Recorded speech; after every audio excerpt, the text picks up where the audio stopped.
a gente se encontrou pouco, né? Durante 4 anos a gente se via todo dia na turma do fundão. O Sandro também era da turma do fundão. O Sandro, o reverendo Ed, que estava aqui semana passada, o reverendo Alan, o reverendo Matana, né? A turma do fundão. O Moisés Matana, né? Então toda essa turma eu conheci lá. E pela graça de Deus agora a gente tem uma proximidade maior aqui. Mas nesses 4 anos a gente se viu muito pouco. Teve um churrasco lá na casa do Sandro. É que se há alguma coisa que nos une é a comida, né? A Bíblia fala que é Cristo que nos une, mas de vez em quando a gente se colocar uma comida no meio, né? Então a gente fez um churrasco lá na casa do Sandro e acho que foram 10, não foram? 10 amigos, mais ou menos, né? Do seminário, lá na casa do Sandro, a gente pôde se encontrar. Foi uma turma bem grande com as esposas e os filhos. E agora a gente está um pouquinho mais perto aqui. O Sandro é pastor da igreja Shalom em Piracicaba. E também é pastor da congregação Mário Dedinho. E tem trabalhado lá em Piracicaba para a glória de Deus. O reverendo Sandro é alguém muito próximo à nossa igreja. Sandro foi membro da nossa igreja durante vários anos, né? E depois foi para Linópolis, em Santa Bárbara, que era bem pertinho da casa dele. Mas nesse período que ele esteve aqui, ele participou do crescimento da igreja, do desenvolvimento do trabalho do Senhor aqui, e creio que também foi abençoado pelo trabalho do Senhor neste lugar, né? E hoje é um privilégio, como amigo e como pastor da nossa igreja, receber o filho do Senhor. Que Deus te abençoe. Você está em casa, fica à vontade.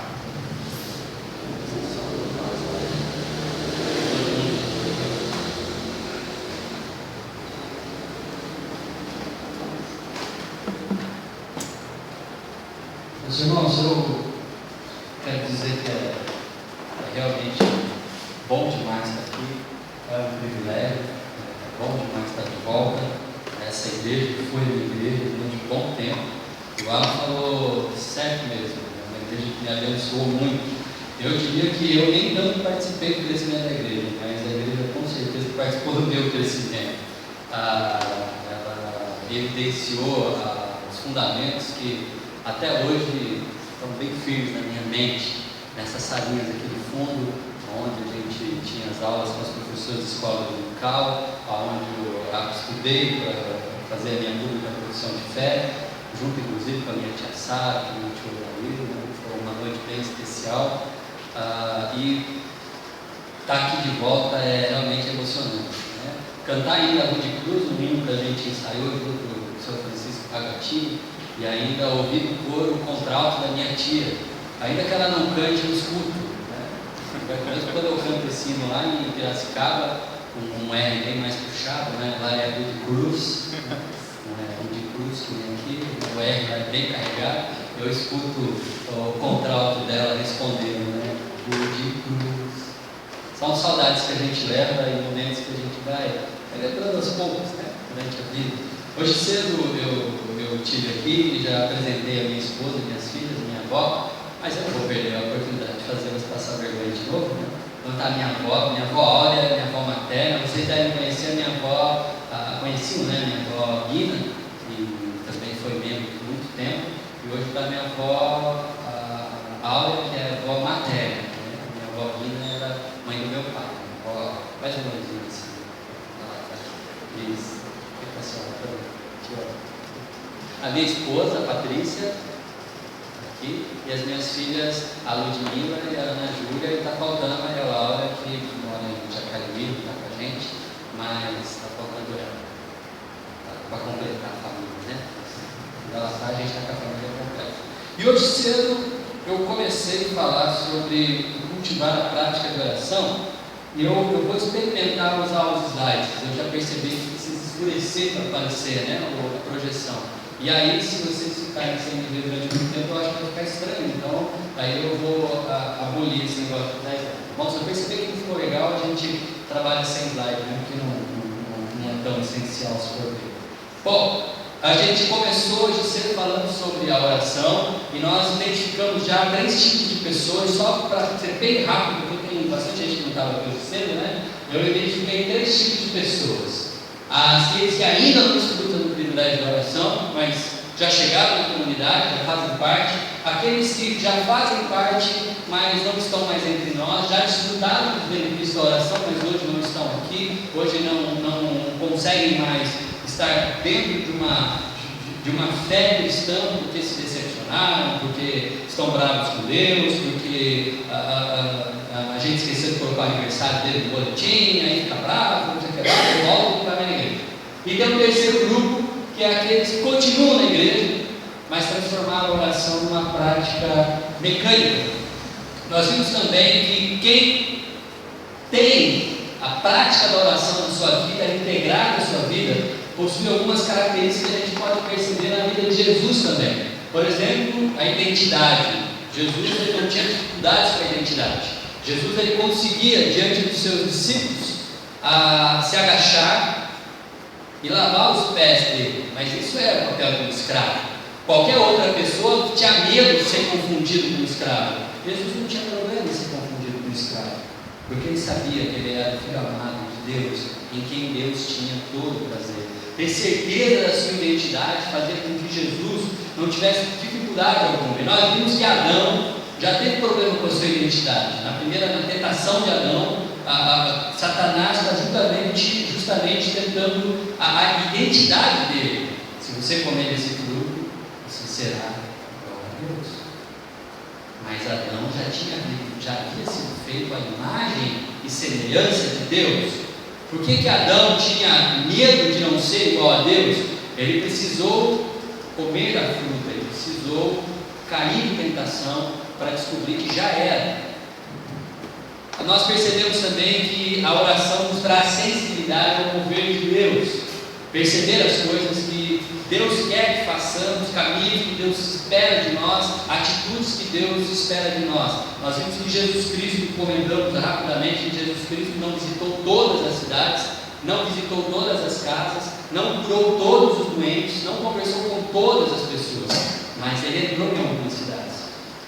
O que fazia Jesus perceber de uma cidade em outra cidade? Quando Jesus chega e resolve ir para Genezaré, dependendo da versão bíblica, é esse o nome, na NVI está como Genezaré, ele resolve entrar pelo cemitério. Mas como assim? Vai entrar na cidade pelo cemitério? O que deu na cabeça de Jesus? Será que os discípulos devem ter olhado Jesus entrando num lugar bonito para a gente entrar na porta da cidade? A gente tem praças, tem jardins, você vai querer entrar pelo cemitério, Jesus? Cemitério. Quem queria ir para o cemitério, ele encontra um sujeito peladão pulando para lá e para cá. O que faz Jesus perceber, ter sensibilidade e entender que era pelo cemitério que ele tinha que entrar na cidade de Genezaré? O ventilador ele está de mal comigo, eu pedi para desligar ele hoje de manhã, a gente precisa fazer amizade. O que fazia Jesus ter essa sensibilidade? Momentos de oração, a prática de oração. Também vimos que a oração nos traz ousadia, perceber aquilo que Deus espera de nós, naquilo que é impossível, para nós cremos que Ele vai fazer. Uma cura, como a gente citou hoje cedo, a multiplicação dos pães, o que faz Jesus perceber que ali haveria um milagre? Ou Pedro e João, quando eles estão a caminho do templo e encontram um paralítico, e fazer Pedro dar a mão para o rapaz e falar assim: em nome de Jesus de Nazareno, levanta e anda. Da onde vem essa ousadia? A ousadia vem de alguém que cultiva a prática de oração. E detalhe, é alguém que também tem sensibilidade e também tem identidade. Eu falei hoje claramente sobre isso. Tem muita gente ousada por aí que não tem sensibilidade nenhuma e não tem ideia da sua identidade cristã diante de Deus. Não faz ideia nem de quem é e nem de quem Deus é. E acha que pode fazer milagre torto à direita. A gente tem que tomar cuidado com isso. Acontecem milagres, sim, eu creio em milagres, mas pessoas que têm identidade e têm sensibilidade e, por fim, força para vencer momentos de dificuldades. Jesus Cristo sofre resistência no seu ministério. E na noite em que ele foi traído, talvez ele sofre a maior resistência no seu ministério. E o que faz Jesus suportar a decepção de pessoas que ele treinou durante 3 anos? O que faz Jesus suportar a traição de Judas? a negação de Pedro, o abandono de todos os discípulos, o abandono em alguns momentos da vida de Jesus, até da sua própria família, que iam para tentar, de alguma maneira, controlá-lo. Os momentos de oração. E é Mateus 26, de 36 a 46, que conta justamente essa história. Nós lemos hoje cedo, eu quero ler com você agora. Eu vou ler na versão NVI, quero pedir para você me acompanhar nessa leitura. Se você quiser abrir a sua Bíblia e acompanhar, não tem problema nenhum. Mas aqui eu estou lendo na NVI, então vai destoar um pouquinho, tá bom? Se você quiser apenas ouvir o texto bíblico, não é pecado, tá bom? A fé vem pelo ouvir da palavra. E o texto que nós lemos na Bíblia diz isso porque a Bíblia foi escrita primeiro para ser ouvida. Nem todo mundo sabia ler. E a Bíblia era lida na comunidade, as pessoas aprendiam ouvindo a Bíblia. Então não há problema nenhum, você pode só ouvir. Mas se você quiser, está lá em Mateus, Evangelho segundo Mateus, Novo Testamento, primeiro livro, capítulo 26, de 36 a 46, que diz assim: então Jesus foi com seus discípulos para um lugar chamado Getsemane e lhes disse: sentem-se aqui enquanto eu vou ali orar. Levando consigo Pedro e os 2 filhos de Zebedeu, começou a entristecer-se e a angustiar-se. Disse-lhes então, presta atenção, é Cristo, Filho de Deus unigênito, falando: a minha alma está profundamente triste, uma tristeza mortal. Fiquem aqui e vigiem comigo. Nós falamos hoje cedo, rapidamente, sobre, às vezes, não demonstrarmos as nossas fraquezas, a dificuldade que o ser humano tem. Pecamos muito, porque não demonstramos nossas fraquezas, às vezes. Chegar para um irmão e dizer: cara, eu estou passando por uma situação complicada na minha casa, uma situação complicada financeira, ora comigo, vigie comigo. Não precisa ter essa sensibilidade de saber que Deus não nos fez super-homens, não nos fez super-mulheres, Ele nos fez seres humanos. Jesus Cristo também se angustiava e chamava pessoas para estar ombro a ombro com Ele. Nós também precisamos fazer isso. 38, 39, indo um pouco mais adiante, prostrou-se com o rosto em terra e orou: meu Pai, se for possível, afasta de mim esse cálice, contudo, não seja como eu quero, mas sim como tu queres. Depois voltou aos seus discípulos e os encontrou dormindo. Vocês não puderam vigiar comigo nem por 1 hora? Perguntou ele a Pedro. Vigiem e orem para que não caiam em tentação. O espírito, ele está pronto, mas a carne é fraca. Retirou-se outra vez para orar: meu Pai, se não for possível afastar de mim esse cálice sem que eu beba, faça-se a tua vontade. Quando voltou, de novo os encontrou dormindo, porque seus olhos estavam pesados. Então os deixou novamente, dessa vez Jesus não acordou eles, e orou pela terceira vez, dizendo as mesmas palavras. Depois voltou aos seus discípulos e lhes disse: vocês ainda dormem e descansam? Chegou a hora. Eis que o Filho do Homem está sendo entregue nas mãos de pecadores. Levantem-se e vamos. Aí vem aquele que me trai. E aí, baseado nesse texto, hoje cedo, nós falamos sobre um lugar de oração. Praticar a oração e ter a prática da oração na nossa vida, integrado na nossa vida, implica que você tem um lugar para orar.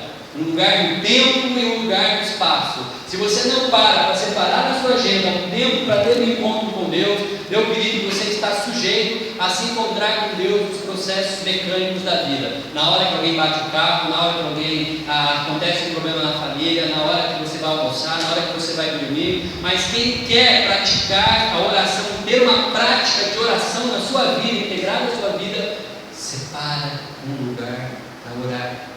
Agenda.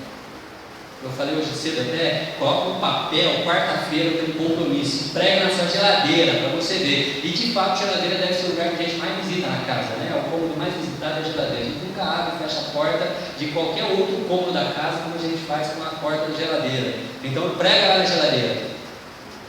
Compromisso com Deus. Separa um lugar para você ter um encontro com Deus. E o texto que nós lemos fala um pouquinho sobre isso, É o versículo. Peraí, eu corrigi. É que eu costumo ter um retorno que me ajuda. Aqui eu estou. Lugar de oração. E Jesus foi com os seus discípulos para um lugar chamado Getsemane e lhes disse: sentem-se aqui. Só um pouquinho. Aqui. Sentem-se aqui enquanto eu vou ali orar. Um lugar chamado Getsemane. E nós vimos que quem tem um lugar de oração processa melhor as surpresas da vida. Jesus está processando o pior dia da sua vida naquele momento. E ele chega para orar angustiado. Ele chega para orar com a alma aflita. Ele chega para orar com o coração apertado. E ele se levanta daquele lugar dizendo: levante-se, está aí aquele que me trai.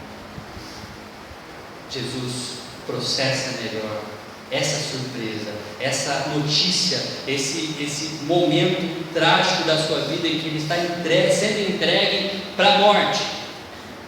Isso também acontece conosco, querido. Dificuldades que temos, situações que passamos e atravessamos, a gente processa melhor as surpresas da vida. Mantém vivos os brilhos nos olhos. E eu citei com vocês hoje cedo um salmo, o Salmo 104, que fala que o vinho nos traz a alegria no rosto, mas o azeite é o brilho nos olhos. E o Getsemane é o lugar do azeite. E Jesus está ali se fortalecendo naquele lugar, reconquistando o brilho nos olhos, talvez, ou fortalecendo, ou revivendo esse brilho nos olhos, revivendo a sua missão, revivendo o seu momento. Eu gosto do filme do Mel Gibson. Eu concordo que existem algumas coisas que nem todas são exatamente como a gente conhece na Bíblia, mas eu acredito que, baseado em Hebreus, ele inseriu ali na cena de Jesus está vivendo em Getsemane, Satanás conversando com Jesus e dizendo para ele: não vai adiantar, eles vão te trair, eles vão te abandonar, você vai morrer por eles. E dê uma olhada, eles não merecem. Honestamente, como eu disse, baseado em Hebreus, eu até acredito que Satanás, de alguma forma, foi mais uma vez perturbar Jesus. O que faz Jesus, diante dessa humanidade caída, ainda desejar sofrer o que ia sofrer por cada um de nós? O amor, claro, um amor que nós não conseguimos mentir. Aí está o brilho dos olhos. Aí está o que faz Jesus continuar aceso, querendo dar a vida por mim, por você. Mas é o brilho dos olhos também na vida do cristão, na nossa vida. A oração mantém a gente aceso para aquilo que Deus quer fazer através de nós, vidas que vão ser convertidas, vidas que vão ser alcançadas, ministérios que vão ser cuidados, o nosso desgaste físico dentro do trabalho na igreja, que é árduo muitas vezes, para ensaiar, para consertar, para rebocar, para pintar de novo, para deixar essa casa bonita, mas para sair à rua, para levar o evangelho, para arrumar tomada, para a gente fazer tudo que a gente faz, cansa, desgasta, até a hora que a gente olha para o lado e a gente queria mais gente. Brilho nos olhos, que ora, quem tem lugar de oração, mantém vivo o brilho nos olhos, e ainda amplia a consciência da vontade de Deus, nos faz saber exatamente aquilo que Deus quer e aquilo que Deus espera de nós. De fato, Jesus ali vivia um momento trágico, e é ali que Jesus ganha direção.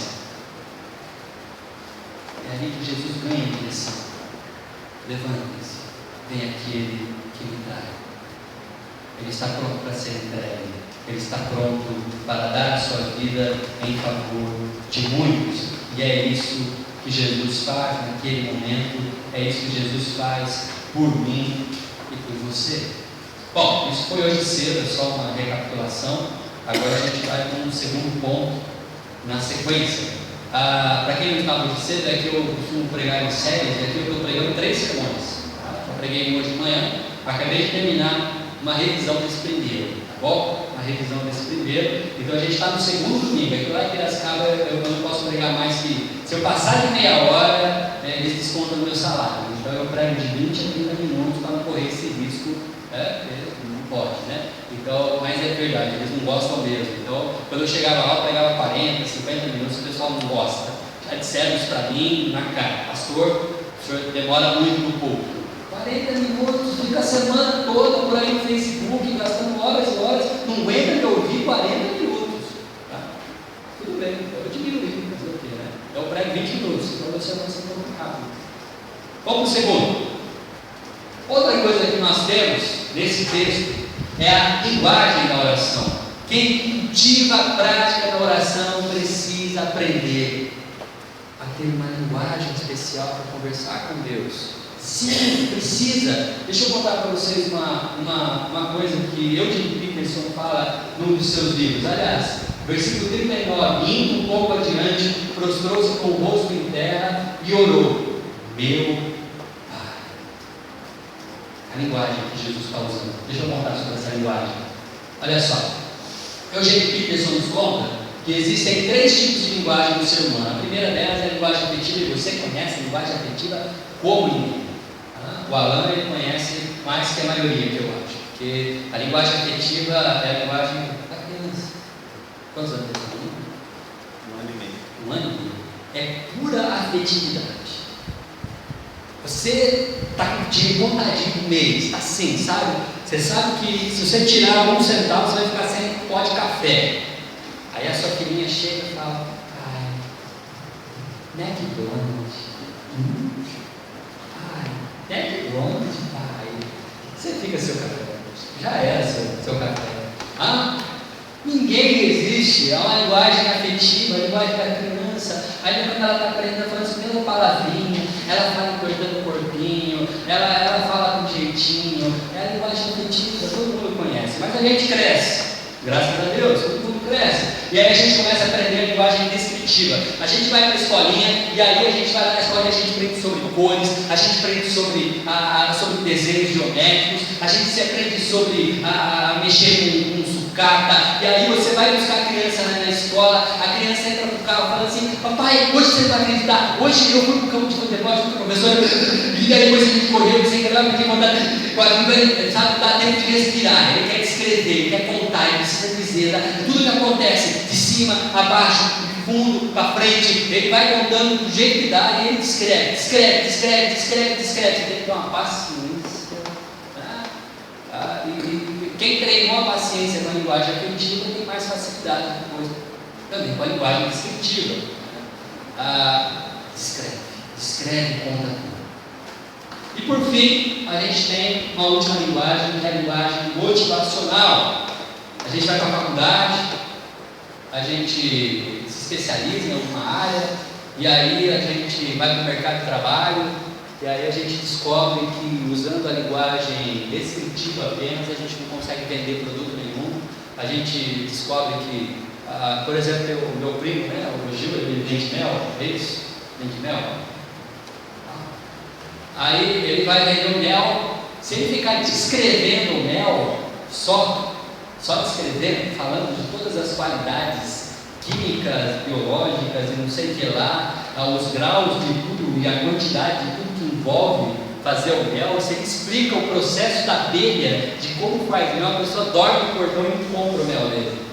Ainda que ele descreva tudo perfeitamente, ele precisa de linguagem motivacional. Ele tem que dizer: você precisa do meu mel.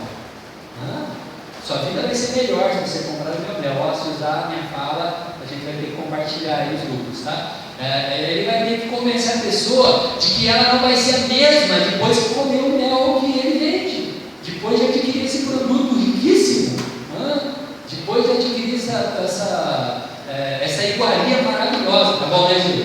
Já acabou a propaganda, depois eu quero, tá? Isso é linguagem motivacional. E agora, preste atenção, ao longo da nossa vida nós desenvolvemos essas 3 linguagens. Aí como ela se processa na nossa vida? Vamos dar uma olhadinha na linguagem motivacional primeiro. Vou começar de baixo para cima. A linguagem motivacional, ela está focada em projetos. Ela quer realizar coisas. Quando você usa a linguagem motivacional, você está olhando lá no final e você está vislumbrando algo que você quer concluir, algo que você quer alcançar, algo que você quer conquistar. Tá? Ela tem essa preocupação. Por fim, esse é o processo da linguagem. ela quer projetos, ela usa de realizações, ela está interessada em conquistas. Tá? É isso que ela faz. Ela se concentra em projetos, ela se propõe a realizar coisas e a finalidade dela é uma conquista. A linguagem descritiva, a próxima linguagem, essa aqui, olha só, ela se concentra nas coisas, nos objetos. Quando seu filho descreve uma bola de capotão, nem quando eu tinha meus 8 anos de idade, eu ganhei uma bola de capotão. Não, 8 não. Eu morava aqui em Americana, eu devia ter 5 ou 6. 5 ou 6, né, tia? Quando eu morava aqui. Aí eu ganhei uma bola de capotão linda, branca e preta, um símbolo maravilhoso do Corinthians, e com a assinatura e a fotografia para aquela realidade de 79, 78, né? Do Sócrates. Era a bola de capotão do Sócrates. Se você perguntasse como era a minha bola de capotão, eu ia te dizer exatamente quantos hexágonos tinha branco e quantos tinham preto. Exatamente a que distância do furinho de encher a bola ficava a fotografia do Sócrates. E eu conseguia reproduzir a assinatura dele, do meu jeito de criança. Mas eu consegui. Porque a minha preocupação era o objeto, era a coisa, era a bola. Eu me concentrava, bola de capotão do Sócrates. Linda aquela bola, saudade dela. Se propõe a informação, porque é o método que a gente usa para falar das coisas. Informação, dados, valores, números, tamanhos, descrições que falam, que conseguem dar essa ideia. Informar, trazer informação, e a finalidade é o conhecimento. Eu vou deixar você projetando na sua mente como que é a minha bola de capotão do Sócrates. E aí você vai para cá depois de conversar comigo quando eu tinha meus 6 anos de idade. E aí, se gostou do sangue? É barato, né? A bola de capotão dele deve ser maravilhosa, porque só fala naquela bola. Foi a informação que eu passei. Era isso que eu queria, que a pessoa ganhasse conhecimento. E até hoje é assim que funciona. Já a linguagem afetiva, ela é um pouquinho diferente. Ela se concentra na pessoa. Quando o filho chega, depois que o pai volta do trabalho, e abre os braços, chegou. Ela ouve o barulho do carro chegando, abre o portão. O interesse da criança não é projeto, e nem coisas, é a pessoa do pai. Quando os netos chegam na casa da avó, e eles chegam com um furacão violento, passando pela sala, destruindo coisa, arrastando tapete, sujando cortina e passando a mão suja de pirulito na parede, ela quer o avô, ela quer a avó quer pular no colo, quer a pessoa. A linguagem afetiva é interessada na pessoa. Ela se concentra na pessoa. A sua proposição ou o seu propósito, aquilo que se propõe, é relacionamento. Eu quero tempo com meu pai, eu quero tempo com a minha avó, eu quero tempo com meu avô, eu quero tempo com a minha mãe. Tempo só meu. De sentar no colo, de contar como é que foi meu dia, de contar o que aconteceu, contar que eu coloquei o meu brinquedo novo dentro da máquina de lavar para deixar limpinho, depois liguei, para contar as coisas. Quer relação, quer abraço, quer segurar, quer puxar pela camisa, quer ficar no colo. A finalidade, intimidade. Pai e mãe que tem esse tempo com o filho, tem intimidade com o filho. Quando o filho chega meio torto da escola, chega do jeito que bate a porta, a mãe já pergunta, foi para a diretoria, né? Ou ela fala, o que aconteceu? Depois ele vai ficar um pouquinho maior, e do jeito que bate a porta do micro-ondas, já sabe que vai ter que fazer hora extra na empresa e ele não queria, vai ter que trabalhar no sábado, quer acampamento da mocidade, agora vai ter que trabalhar no sábado, ficou bravo com o chefe. Do jeito que ele resmunga, sabe que brigou com a namorada. Do jeito que ela fala, sabe que quebrou a unha, que perdeu a capinha do celular. A gente aprende porque os ruídos dos nossos filhos são íntimos nossos. Só pai e mãe sabem. Bom, eu queria dizer que na prática da oração, nós precisamos aprender a ter a linguagem correta para falar com Deus, a linguagem especial para falar com Deus. Muitas vezes o que acontece é que a gente conversa com Deus usando a linguagem errada. A gente conversa com Deus usando a linguagem motivacional. E aí, se você prestou bem atenção no que eu disse, a linguagem motivacional está preocupada com projetos.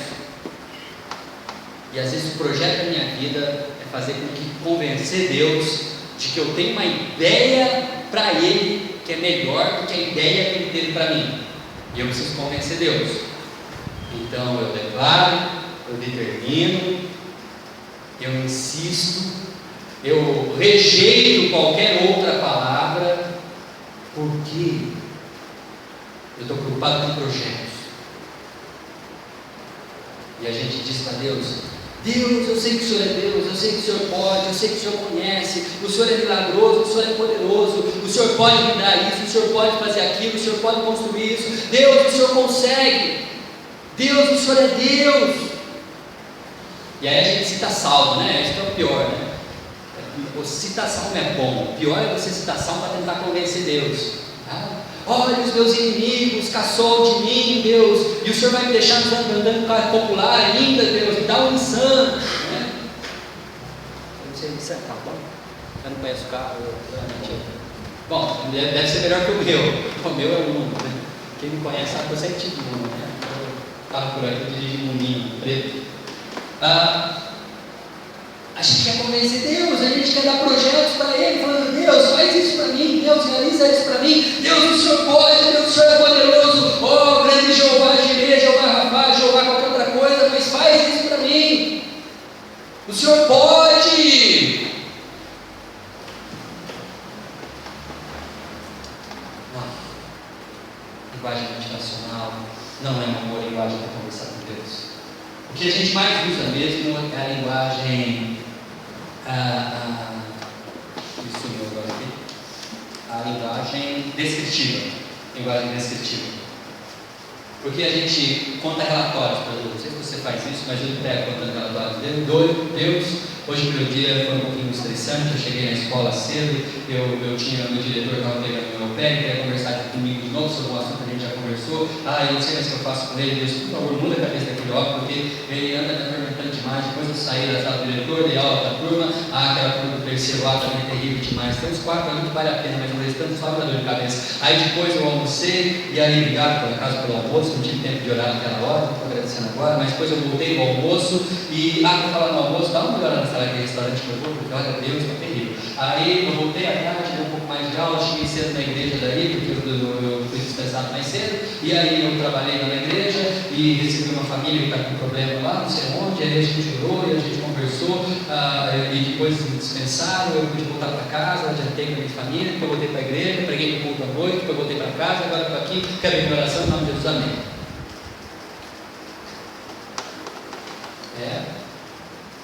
Que dia, hein? A gente para de orar com Deus e descreve tudo o que acontece, tudo que a gente precisa. A gente leva uma lista do supermercado, Deus, e a gente separa por assunto. Vamos lá, emprego. Eu queria pedir pelo João, pela Maria, pela sobrinha da moça do trabalho, meu nome. Eu estou tudo dizendo para Deus. Saúde. Saúde, deixa eu ver. É uma linguagem descritiva. Eu sei que você pode estar horrorizado, porque um pastor falando sobre orar, ou por que a gente ora assim, e aí eu falo que está errado, eu sinto muito, está errado mesmo, tá? Não fique chateado comigo. Eu vou dizer por que eu sei que está errado. Porque a oração é um encontro com Deus.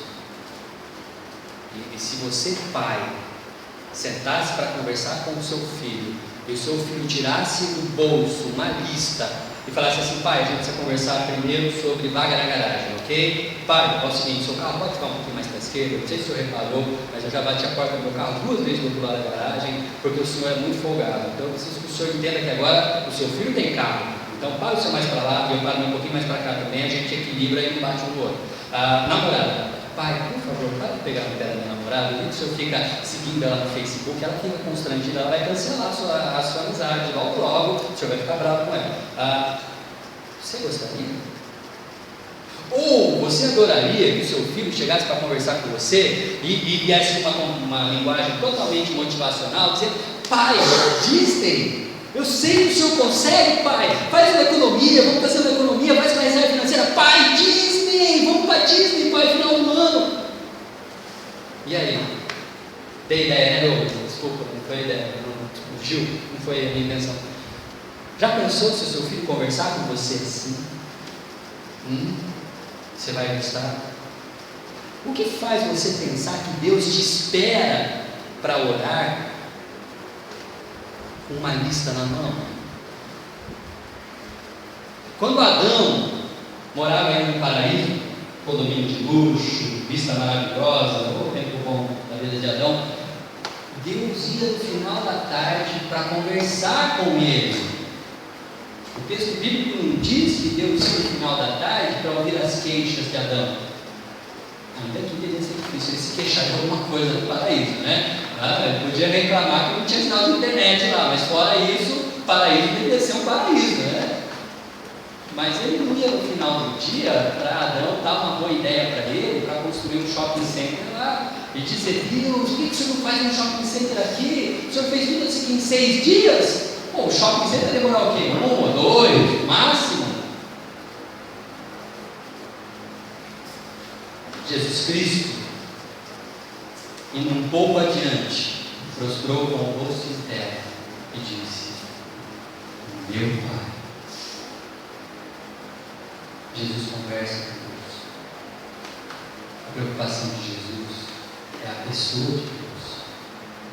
Quando você tem um tempo de oração, a sua preocupação deveria ser: eu vou me encontrar planejadamente, porque eu separei o tempo da minha vida, com a pessoa mais maravilhosa de todo o universo. Se você listar todas as pessoas do mundo que te amam, não vou ser muita gente, mas se você listar, Deus vai estar no topo da lista. E se a gente tivesse um amorzômetro para medir a quantidade de amor, a distância do amor de Deus, da distância da pessoa que mais te ama aqui, que deve ser seus filhos, sua esposa, sua mãe, é infinita. Deus é a pessoa que mais te ama nesse universo. Você vai ter um encontro com Ele. A sua preocupação deveria ser apenas se encontrar com Ele, conversar com Deus, orar com Deus, porque preciosas são as horas de oração. Comunhão deliciosa a minha alma com a luz. O hino diz isso, e ele diz isso com verdade, porque orar, ter um tempo de oração com Deus, tem que ser o momento mais maravilhoso do seu dia, tem que ser a hora mais importante da sua caminhada, tem que ser o momento mais especial da sua vida. Mas transformamos o momento de oração numa prestação de contas, num saque espiritual, serviço de atendimento ao crente. Aí a gente liga no serviço de atendimento ao crente e reclama com Deus do presbítero, reclama com Deus da chuva, reclama com Deus, e a gente vai transformando num processo mecânico de conversa com Deus.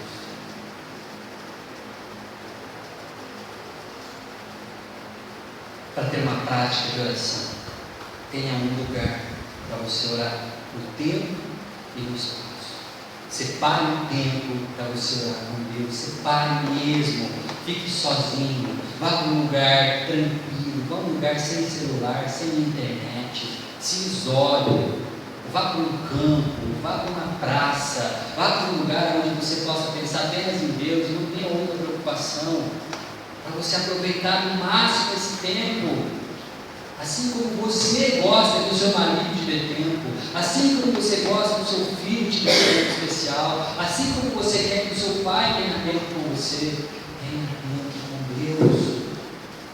Para ter uma prática de oração, preocupe-se com a linguagem que você usa para conversar com Deus. Ela diz qual é o seu interesse. Se você está interessado na carteira do pai, ou se você está interessado no colo do pai. Por fim, para ter um tempo de oração, para cultivarmos a prática de oração, preocupe-se com o conteúdo da sua oração. Indo um pouco mais adiante, prostrou-se com o rosto em terra e orou: meu Pai, se for possível, afasta de mim este cálice. Contudo, não seja feito o que eu quero, mas sim como o Senhor quer. Uma preocupação com o conteúdo da oração. Sim, o que nós oramos é importante, aquilo que nós conversamos com Deus é importante. Eu queria destacar na oração de Jesus duas coisas que destoam daquilo que ele diz e que é importante para a gente pensar na nossa oração. A primeira coisa que Cristo tem na sua oração com Deus é clareza dos seus sentimentos.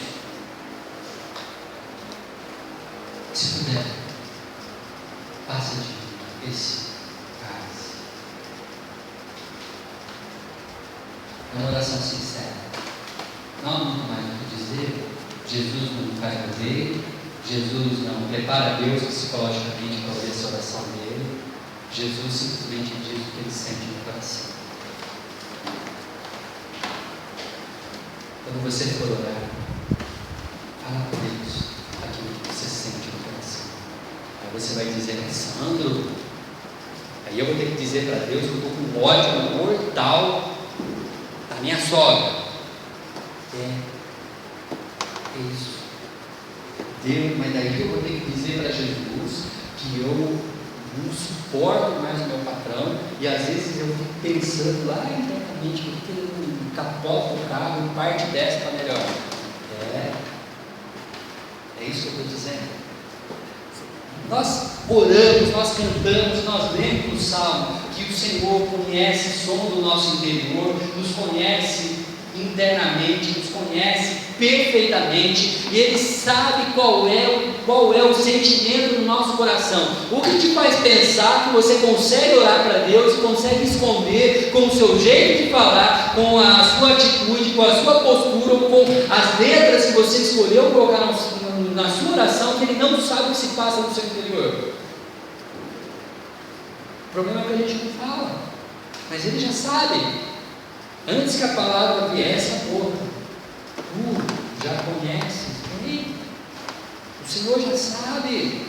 O problema é que nós continuamos, mesmo diante daquele que nos enxerga de forma transparente, nós ainda trazemos uma casta, nós trazemos uma roupagem, nós nos embustimos para parecermos bonitos, para nos parecermos mais cheirosos diante de Deus. E a gente começa a colocar uma voz diferente, uma voz grave, isso. Senhor, agora da tua presença. Como se isso fizesse diferença para Deus. E aí a gente começa a usar palavras que a gente não usa no nosso vocabulário. Senhor é incomensurável, eu não sei o que significa, mas como é complicado, deve ser lindo e maravilhoso. E aí a gente esconde aquilo que se passa no nosso interior, a gente gasta um tempo orando com Deus e não fala daquilo que está dentro de nós, aquilo que está tirando o seu sono, daquilo que está tirando a sua paz, daquilo que está complicando o seu relacionamento com os seus amigos, com a sua esposa, com o seu marido, com a sua família. A gente esconde de Deus, de quem não dá para esconder nada. Não faz sentido, não é lógico, mas nós fazemos. Clareza, seja claro com Deus. Conte para Ele o que passa no seu coração. Conte para Ele os sentimentos que te perturbam. Conta para Ele aquilo que te atrapalha, até mesmo na relação com Ele. Eu e a minha família passamos por duros golpes nos últimos anos. Até hoje não estamos ainda restabilizados emocionalmente. E eu, da parte da minha mãe, um mês atrás também acabei perdendo mais um parente, o meu avô, que na ausência do meu pai foi quem me criou. Queridos, eu tenho que dizer para vocês que durante algumas orações que eu fiz, foram orações dizendo para Deus que eu estava inconformado. Foram orações que eu tive que dizer para Deus que eu não compreendia. Foram orações que eu tive que dizer para Deus: Deus, essa coisa aqui é muito funda, o Senhor não tem sensibilidade, não podia deixar a gente se consertar de uma coisa para depois nos dar outra palavra, Deus. Algumas orações eu fui mal educado, o que eu estava sentindo era o que eu estava passando. Pequei. Eu não sou Jó, não dou conta de fazer o que Jó fez. Se Deus é gracioso, Deus me entendia perfeitamente, sabia o que eu sentia, não adiantava eu esconder. Entende? Não adianta você esconder, Ele te conhece. Não sei se você lembra do seu filho quando ele aprontou alguma vez, quando ele quebrou um copo, só tinha ele, só tinha cozinha, um copo de suco em cima da mesa, e de repente só tem ele, uma cozinha e um copo de suco no chão. E aí você chega, ele está molhado, o suco e o copo no chão quebrado. Você pergunta: o que aconteceu? Quem fez isso? Ele diz: não fui eu.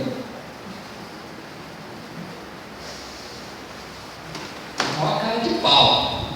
Não fui eu. É você, diante de Deus, escondendo os seus sentimentos, dizendo: eu não pensei nisso não, Deus.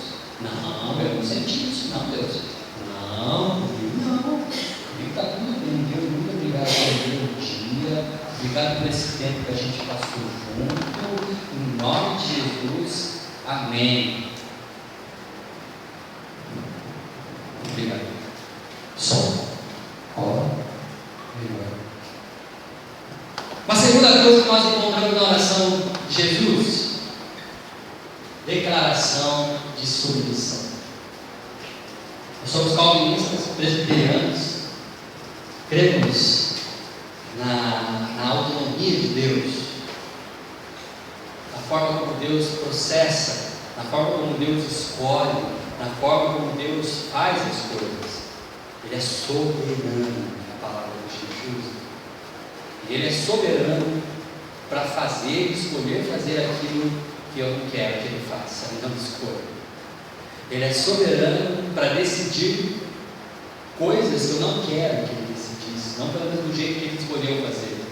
Se eu pudesse ter uma maquininha que dissesse, mais ou menos como aquela do Silvio Santos, que a gente tampasse o ouvido e dissesse sim, não, e ajudaria Deus a fazer as escolhas dele.